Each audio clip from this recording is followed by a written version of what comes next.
Welcome friends to another r/NuclearRevenge video. If you want to help this video blow up like these stories, make sure to hit those like and subscribe buttons down below. That said, our first story of the day is by Raven's Arts. Drive long sharp nails into my fence? Kill my vine? Enjoy the weeds my siblings with? This happened in the summer of 1974 when I was 4 years old. When I was a kid, we had a next door neighbor who was a total mega witch. Mega witch was a 40-something woman who liked high heels, mules, big jewelry, lots of makeup, and wore long, flowy kaftans in garish colors that did not flatter her. She had a big perm, remember it's the 70s, a huge butt, and was notorious in our neighborhood for being an entitled jerk. Her favorite thing was to go onto neighbors' landings, either early in the morning or late at night, and steal decorations and potted plants, which she would then put in her back garden. She even once dug up someone's small tree out of their front yard because, according to the neighbor, she felt it would look better in her garden. Total witch. For the most part, she left my family alone. My family has a take no crap rep in the neighborhood, and she knew it. Only glared at me and my siblings when we played outside. She hated kids. Sadly, that didn't last. One day, one of my sisters got badly sliced by a long nail when she went to pick flowers off the passion flower vine on the fence. Important later, turned out Mega Witch had hammered dozens of long nails into our fence so she could hang potted plants she'd most likely stolen. The leaves on the vine had hidden them until my sister got sliced. She had to get a tetanus shot, which made her sick all day. Mom was pissed. So she went out and actually spent the rest of the day hammering each and every nail back through the fence and back into Mega Witch's garden, causing many of the pots to fall and break. This is probably why she did what she did. About a month later, my mom goes into our kitchen and sees a man in our yard. She goes out and asks, "What the freak are you doing?" Guy tells her he was a gardener and had been hired to get rid of the vine on the fence. Mom asked him who hired him to do this. "The owner of the fence," he told her, and gestured to Mega Witch's house. Mom told him, calmly, since none of this was his fault, that it wasn't Mega Witch's fence, and she was the owner. The poor guy was horrified. However, the damage was done. He had already cut into the hardwood and roots, and now our vine was dead. After the poor guy left, Mega Witch stiffed him, we found out later. Mom went to Mega Witch's house and confronted her. That witch didn't even deny it, just laughed in my mom's face and said, "I did it, so what? It's not like you can do anything about it," then sauntered back into her house. She'd just messed with the wrong family. 2 days later, Mega Witch went on a 2-week vacation with her husband, a jerk, to Cabo. Revenge time. The day she left, my older siblings, along with a family friend, decided Mega Witch's back garden needed improvements. So they climbed the fence, went into her garden, dug up all the pretty flowers and small trees, carted them out, along with the stolen decorations, and replaced them with high pollen weeds, quick growing ivy, and lots of poison oak and poison ivy that they'd carefully dug up from a nearby park. I was too young to help, sadly. We then temporarily moved our 3 dogs into our backyard. Neighbor was afraid of them despite the fact that they were 2 Pomeranians and a small mutt. We also had a 9-foot fence, which was too high for her or her husband's fat butts to climb, so we knew our garden would be safe from her. My family excitedly waited. When Mega Witch got back and saw her new and improved garden, she threw the biggest, most epic tantrum and meltdown we'd ever seen. It was spectacular. A whole class of sugared up, pissed off preschoolers couldn't have thrown a bigger tantrum. From the top of the fence, we all watched. Dad took the day off to see the freak out, as he put it, as Mega Witch screamed and ranted, pulled her hair, kicked the weeds, and threw anything she could get her hands on, all the while cussing and screeching like she was getting a chili powder enema. Then she spotted all of us watching her. She yelled and cursed at all us laughing kids, coming to the correct conclusion that we'd done this to her precious garden. By this time, all the surrounding neighbors were also watching, but she of course zeroed in on us. Mega Witch then stormed over to our house and banged on our door until Mom opened the door. Dad let her deal with it as he was still laughing his butt off. Mega Witch then demanded my family not only pull all those ugly plants out and to, of course, pay for new ones and plant them, and to do it now, right now. Our mom just looked at her, yawned, told her she had zero proof it was her kids who'd done it. My mom knew, even sat and watched with me as my siblings did it, laughing the whole time. I think at one point my dad even helped. Mom then reminded her she had stolen dozens of plants from the neighbors, had been caught blatantly stealing from their front gardens, yet was surprised that someone had retaliated. Mom laughed, told her to freak off, and went back inside. She ranted at us through the door for about an hour till her voice blessedly gave out, then stomped back to her house. She avoided us from then on and would give a death glare to my mom whenever she saw her. Mom would just smile, give her the finger, and go about her business. She was intimidated by my dad and wouldn't do anything when he was around,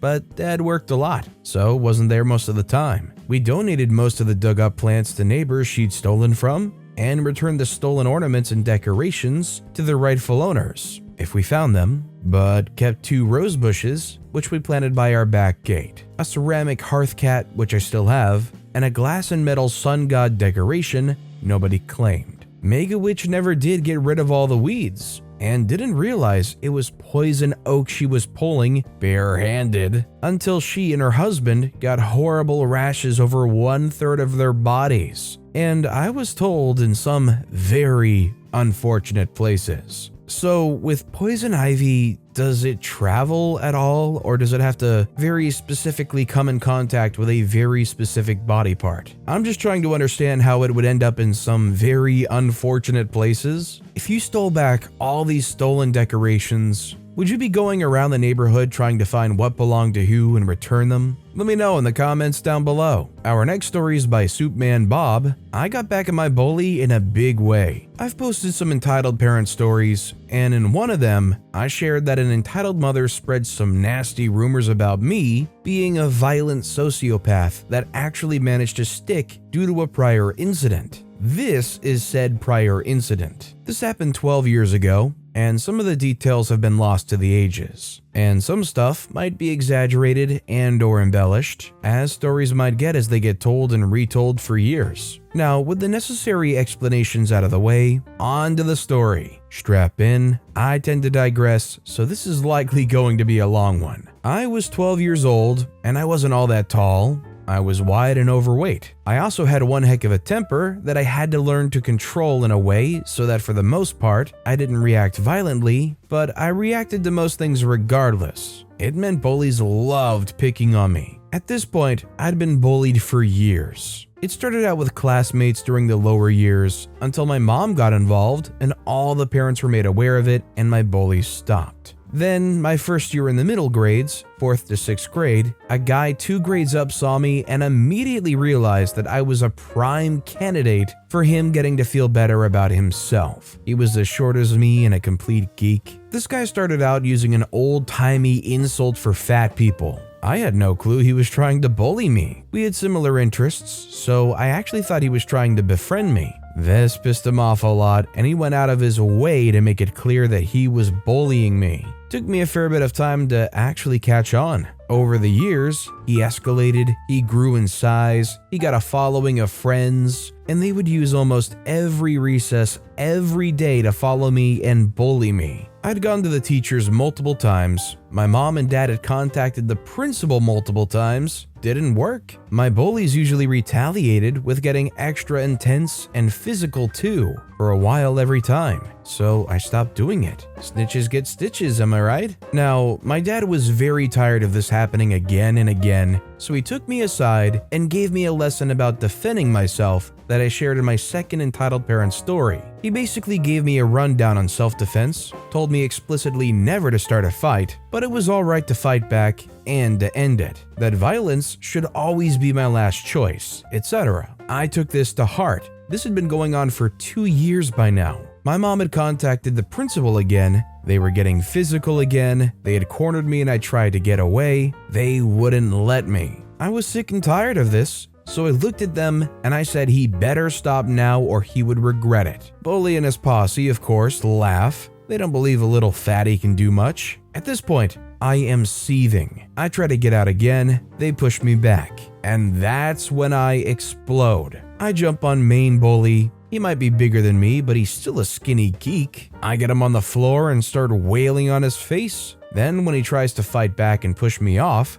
I bite his hand so hard I hear crunching. Meanwhile, his friends are frozen just staring at me. I also jumped on his chest. In the end, it took 3 teachers to pull me off. This kid had a broken nose, at least 2 broken ribs, a huge gash on his hand from my bite, which honestly could have killed him, germs and all. I was suspended, for a week, but escaped expulsion because these freakers had tormented me for years, and the school had failed to stop them. According to what my dad told me, he had used that defense against the school and promised that if they expelled me, he would expose their failure to stop the bullying for years to the media and all the parents. So yeah, that's the story. And as said, I honestly don't know how much of this is exaggerated, but I got a feeling that the severity of the injuries might be one of the exaggerations. I think this is a good example of why you should just try to treat everybody with as much respect as you can. If you think somebody's weird, maybe they don't talk,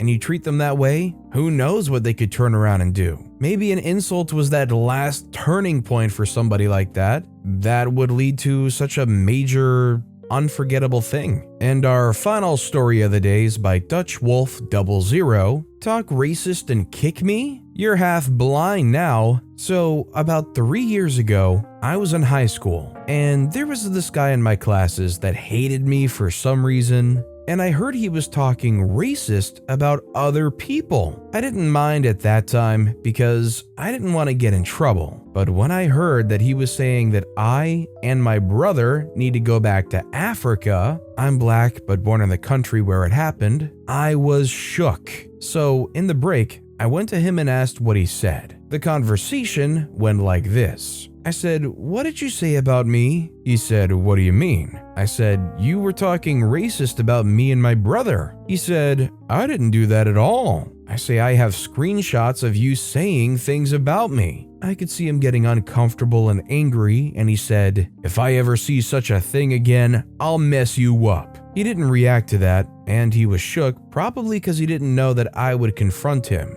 Then I walk away and get to the next lesson, and he pushes me in the back really hard. So I fell and then kicked me on the ground multiple times. What a weak move. Then I stood up shocked and hurt, but I felt so much adrenaline in my body that I punched him on his cheekbone. I did boxing at the time, so it was a hard hit. He ran away and cried. Later, I get called to the principal. He gave me a story that I hit somebody, so I told him the whole story, and I didn't get in trouble. The next day, I hear that he had some big eye issues because of the punch, and that he was blinded in one eye now by me. And he got expelled for starting a fight and provoking me. Some sweet revenge. Good on OP in this situation where they're getting hurled some obscenities at them, people are downplaying them, belittling who they are and where they come from. Good on OP for standing up for themselves, breaking this weird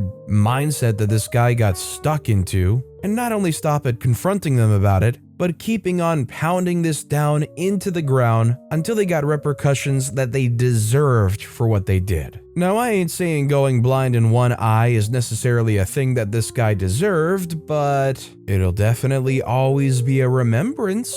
If anyone ever asks what happened, they'll have to think about the time they were being racist. But with that being said, that's all the time we have for today. So of all 3 of these stories that I've read for you today, which one was your personal favorite and why? Let me know in the comments down below. And if you haven't yet, if you could like and subscribe, that would mean a lot to me. Whatever you do, whether it's liking, subscribing, turning notifications on, all of it helps grow this channel, and I appreciate the heck out of it. So until next time, I'll see you all tomorrow with some more stories.